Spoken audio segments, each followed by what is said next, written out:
Malakas na pambakod gamit ang sator.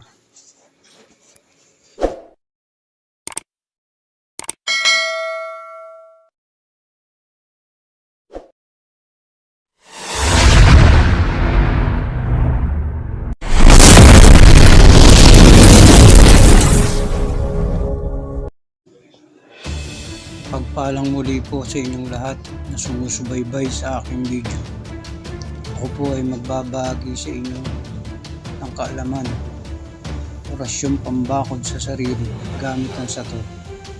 Ito ay dadasalin bago matulog, sapagkat dahil dito ay hindi natin alam kung kailan at paano tayo aatakihin ng kalaban.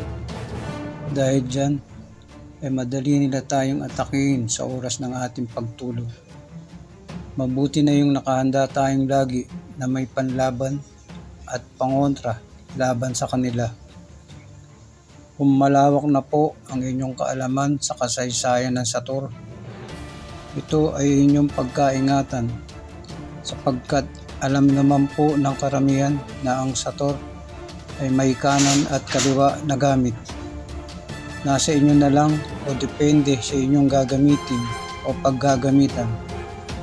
Kadalasan ginagamit na susi ng sator, kanan ay puro pangalan ng Diyos Ama. Samantalang ang gamit ng susi ng sator kaliwa ay puro pangalan ng Diablo. Kaya po ay mag-ingat sa paggamit ng mga orasyon. Narito po ang aking ibabahagi sa inyo. Magdasal po muna ng isang ama namin, isang sumasampalataya, at isunod ang pambakod sa sarili gamit ang sator. Narito po ang orasyon. Yehovah, sator, arepo, tenet, opera, rotas. Has, yaw, sator, arepo, tenet, opera, rotas. At isunod ang Satutatem, Rumakat, Rabat, Sabaot, Ropet. Nawa po itong binahagi ko sa inyo ay makatulong.